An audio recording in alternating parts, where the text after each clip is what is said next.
Well, hello, everybody. I'm Robin Dean from The Writing Obsession, here with our editor and beef and mascot, Gypsy the dog. I'm making this video today because I'm going to try to do something I've never done before, namely calibrate a tool. The tool I'm going to be calibrating, vacuum-based carburetor dial, which needs to be calibrated before use. So fortunately, I have a lot of friends who are more experienced than I, and I went directly to them to say, hey, what exactly is involved with this process? And the clearest picture I could get of the issue is that all four have to be under a known load so that they may be dialed into their correct setting. This gave me an idea. Rather than taking a vacuum pump and connecting it to every single individual gauge one at a time, I thought, well, what if I could come up with a way to connect all of them at once before using my Mighty Vac brake bleeder to create a vacuum and then adjust each simultaneously. So I went to the local auto parts store down the way.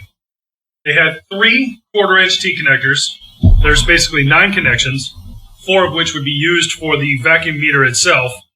3 more would be used to connect the system to itself, and then 1 would be used to connect to the vacuum. So here is your hand pump connection, the Mighty Vac, and each of these goes out to one of the outlets on the carburetor vacuum gauge.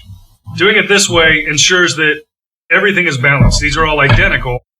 So the air pressure, subtracted air pressure between each should be the same in all directions. Got some quarter-inch hose. So we go from center to side. Another piece, same length, center to side. So we have 2 outlets, and a direct center hand pump access. This should all be a balanced connection. And if I dial everything incorrectly on the meter itself, I should be able to get them all calibrated simultaneously. Next item to tackle is to get all of these connected to here, here, here, and here.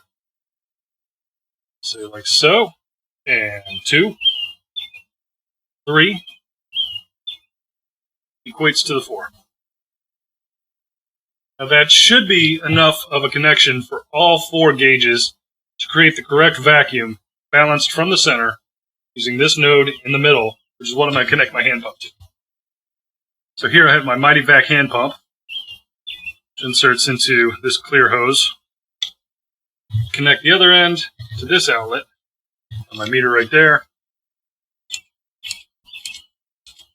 I can see the dials up top. We're starting to land on a series of different values.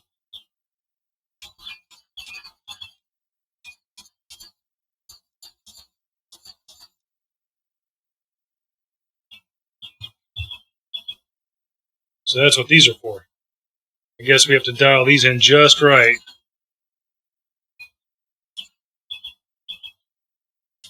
So they maintain the vacuum.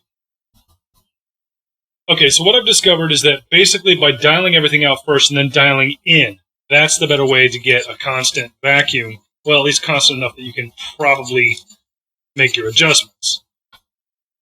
Got it. This just sort of pops off. In the case of this particular one, I'm going to need a flathead screwdriver. Oh, there it is. That is it. That is it. So this screw right here, put the dial anywhere I want.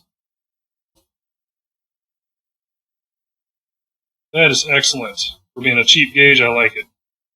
So we'll set that at right dead on 0. There it is. Right on 0. But that's not going to be reliable because it's not under load. It needs to be under load for it to be reliable. So that's our next step. No harm starting with 0, right? Here we go.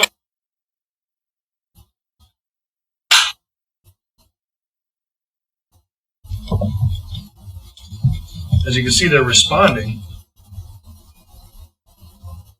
That looks calibrated to me. 21, 21, just over 21, 21. 10, 10, 10, 10. Yeah, I think that calibrated everything enough that it's good for balancing carburetors. Let's keep going way up. Oh, look at that. 40, 40, 40, 30, 30, 30, 30. And 20, 20, 20, 20, 10, 10, 10, 10. Let's keep going all the way up.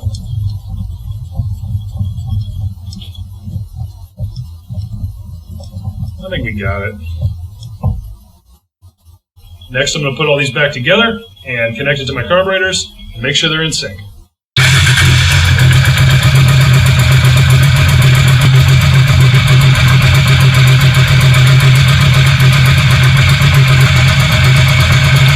And there you have it.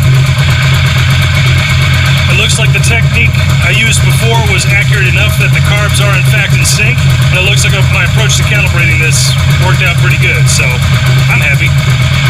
Next time it'll be easier. For the Riding Obsession, I'm Robin Dean. Safe travels, everyone.